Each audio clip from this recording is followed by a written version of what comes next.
Hi friends, మీకు ఈ video నచ్చితే లైక్ చేయండి, సబ్స్క్రైబ్ చేయండి.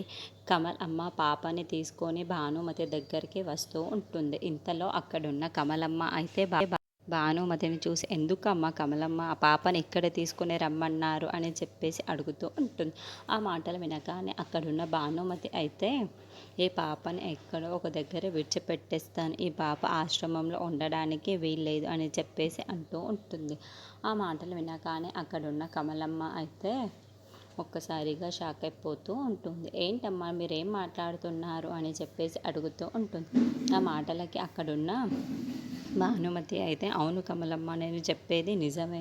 నేను ఆరాధ్యని ఏం చెయ్యాలన్నా సరే ఈ పాప అడ్డొస్తుంది. అందుకే ఈ పాపని నేను ఎక్కడైనా సరే దూరంగా వదిలిపెట్టి వచ్చేస్తాను. చూడు ఎలా చూస్తుందో. ఈ పాపను ఎలాగైనా సరే ఎక్కడో ఒక దగ్గర దూరంగా వదిలిపెట్టి వచ్చేస్తేనే ఆ ఆరాధ్యను నేను ఏదైనా చెయ్యగలను ఏమో అనిపిస్తుంది నాకు.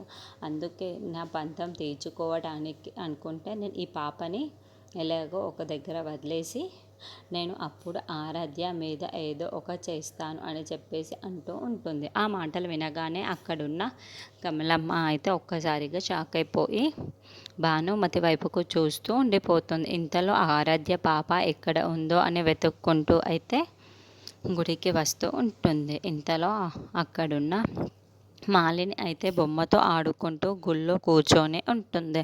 అక్కడ నుండి కారులో నుంచి దిగుతూ ఉన్న ఆరాధ్యని చూసి ఒక్కసారిగా షాక్ అయిపోతూ ఉంటుంది.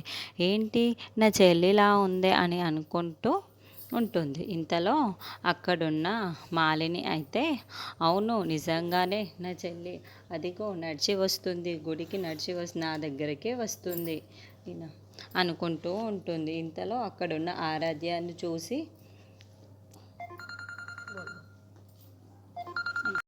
నా చెల్లి అని చెప్పేసి అనుకుంటూ తన దగ్గరికి పరిగెత్తుకుంటూ వెళ్తూ ఉంటుంది. చెల్లి చెల్లి అంటూ పరిగెత్తుకుంటూ వచ్చి ఆరాధ్య దగ్గరికి అయితే వస్తూ ఉంటుంది.